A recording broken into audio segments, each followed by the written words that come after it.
All right, welcome back, everyone. For today's deep dive, we're tackling something pretty cool and honestly, a little bit mind-blowing. Oh yeah, this one's good. You know how much we love exploring the best ways to learn new things, right? Especially if we can do it quickly. Absolutely. Efficiency is key. So we found this article, Teaching Python to Total Beginners, How I Made It Click in Just 8 Hours.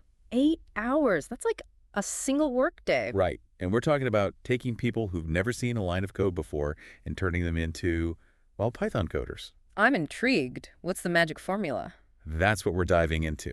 How do you make complex stuff like programming click so fast? What are the tricks, the aha moments? Let's get to it. So right off the bat, the article emphasizes hands-on learning. No surprise there, right? Makes sense. You can't learn to swim by just reading about it. You got to jump in the pool. Exactly. And they start with that classic Hello World program. Ah, yes. The rite of passage for every newbie coder. I remember that feeling of actually making the computer do something, even if it was just spitting out those two words on the screen. But, I mean, why is Hello World so important? It seems so basic. It's about more than just the code itself. It's a psychological thing. It's that first taste of success, that little dopamine hit that tells your brain, hey, I did something. I can do this. So it's like a gateway drug to more complex coding. Exactly. It builds confidence and motivation. You're not just staring at a blank screen anymore. You're a creator. I love that. And it's not just about those feel-good vibes, right? The article talks about a multiplication table exercise that really cemented things for the students. Ah, yes. Instead of diving straight into abstract concepts, they ground the learning in something familiar. Multiplication tables, everyone knows those. Right. So instead of just learning syntax, you're seeing Python actually do something useful. You're like, Right. oh, this isn't just some abstract thing. This can actually make things happen. It's about connecting new knowledge to existing understanding. Think about it. It's like learning a new word and then immediately using it in a sentence. It sticks with you better that way. Totally.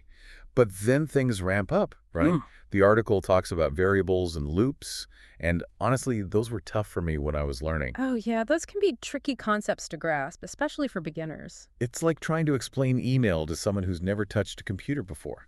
But they're absolutely essential building blocks for any programming language. So how did the teacher in the article get those ideas across? This is where things get interesting. Instead of bombarding the students with technical jargon, they get creative with analogies. Ah, the power of analogy. It's a fantastic way to bridge the gap between the abstract and the familiar. They use the analogy of snack boxes to explain variables. Snack boxes, that's brilliant. Right. Each snack box has a label, like cookies or chips, and what's inside corresponds to the values stored in the variable. So simple, yet so effective. You're tapping into something people already understand, organizing and labeling things. And suddenly, a potentially intimidating concept becomes super accessible. And for loops, get this, they compare them to a favorite song on repeat. Oh, I love it. You hit play, the song goes through all the verses in the chorus, and then it starts over again, and again, until you hit stop. Exactly. It's a loop in action. And suddenly, this abstract programming concept becomes something everyone can relate to. It's like they're hacking into the way our brains are wired. We're storytelling creatures at heart.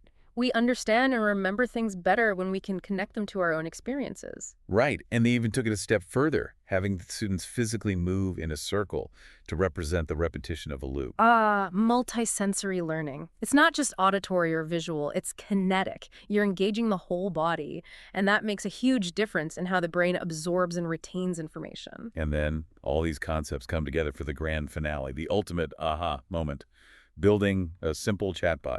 Yeah, the chatbot, it's like the culminating project where everything they've learned crystallizes. The article mentions a student who created a favorite color chatbot. Imagine that feeling, building something that actually interacts with you, responds to your input. It must be so rewarding. And the article talks about how that feeling, that sense of creation, is super important for learning. Absolutely. It's not just about passively absorbing information, it's about actively doing something with it. That's where true mastery happens. So if there's one big takeaway for our listeners today, what would it be? Don't be afraid to get creative with your learning. Find ways to make it fun, hands-on, and relatable. Experiment, try new things, and don't get bogged down in the technical jargon. Find your own snack boxes and favorite songs on repeat, so to speak. Exactly. And you know, what's even better than mastering a new skill yourself?